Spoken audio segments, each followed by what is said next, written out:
A razor-sharp blade kissed my throat, its cold metal nicking my skin as one of my wife's paramours sneered in my face. "Look at you so weak," he mocked. "Sit there and watch us savor her." His companions chuckled, their voices thick with disdain, while my wife lounged nearby, her lips curling into a vicious grin. "Focus, you pathetic excuse," she spat. "Maybe you'll finally learn how to satisfy me." They believed they'd crushed me, stripped me of dignity and power. But they had no clue who they were up against. That same night, I hunted down their leader and left him shattered in a dark alley, clinging to survival. For the others, I crafted plans that would wound far deeper than any blade. The steel pressed harder against my flesh, a thin stream of blood trickling down my neck. I sat bound to a chair in the center of my own living room, leather straps digging into my wrists and ankles. The man towering over me, Anton, was a hulking figure, his smirk heavy with scorn. His two sidekicks, Felix and Nico, flanked him, their jeering laughter echoing through the room. Across from me, my wife of 10 years, Sophia, reclined on the couch, a glass of red wine in her hand as if this were a casual gathering.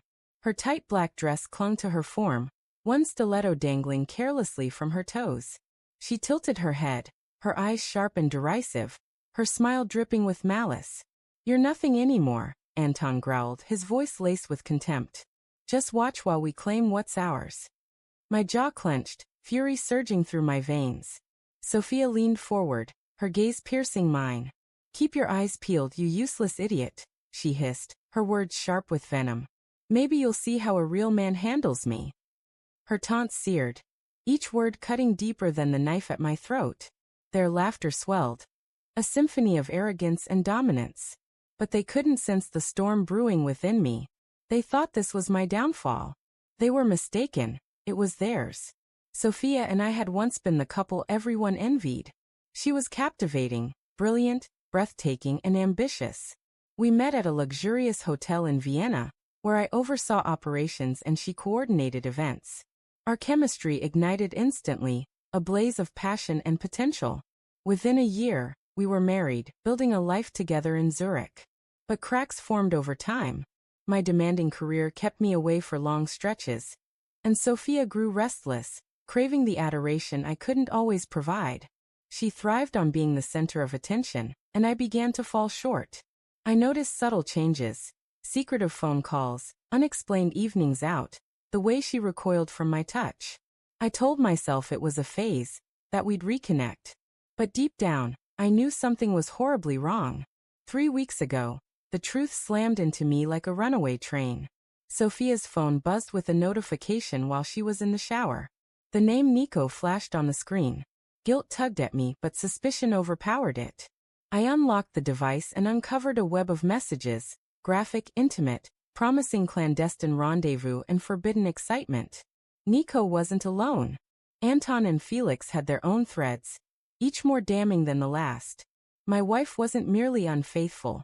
She was weaving an entirely separate existence. The following night, I confronted her. I presented the evidence, screenshots of their texts, receipts from hotel stays, and photos from a private investigator I'd hired on instinct. She didn't blink.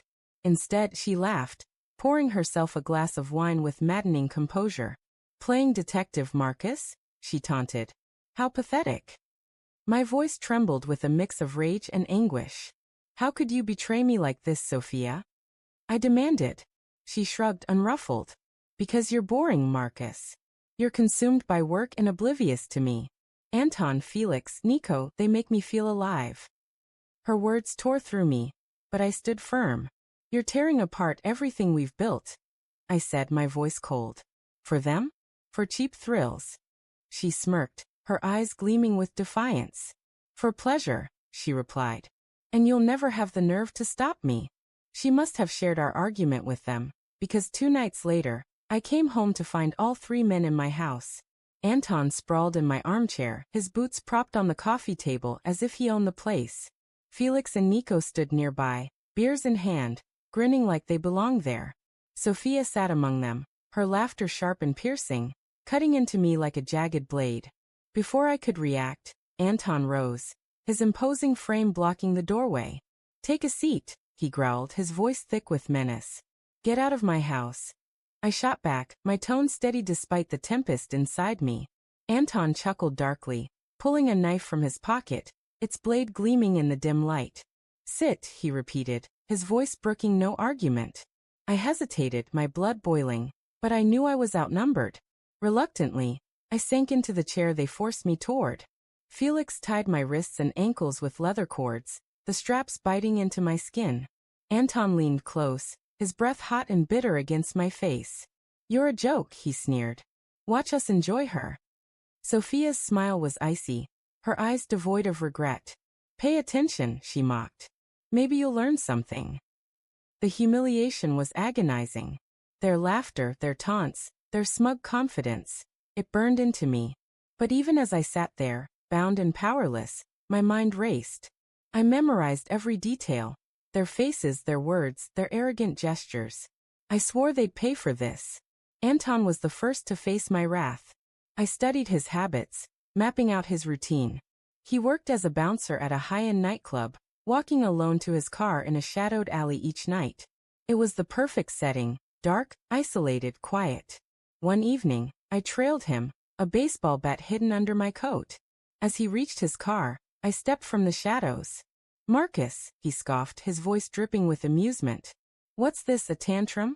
I didn't answer. I swung the bat with all my fury, the crack of wood against bone ringing through the alley. He crumpled, gasping, but I didn't stop. Each strike unleashed the pain and shame he'd inflicted.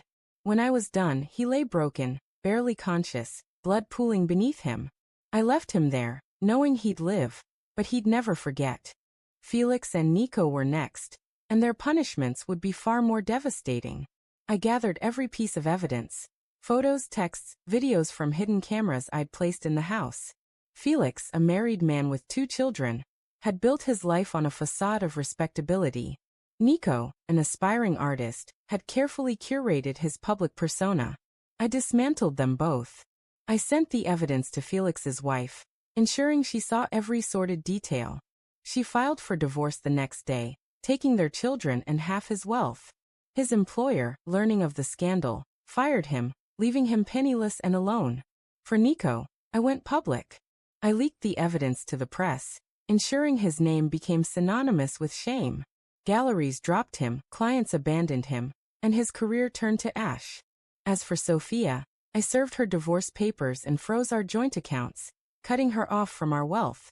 I ensured she was left with nothing, no money, no reputation, no allies. The woman who had once mocked me now begged for mercy, her glamorous veneer in tatters. Months later, I stood on the balcony of my new apartment, the city's lights sparkling below.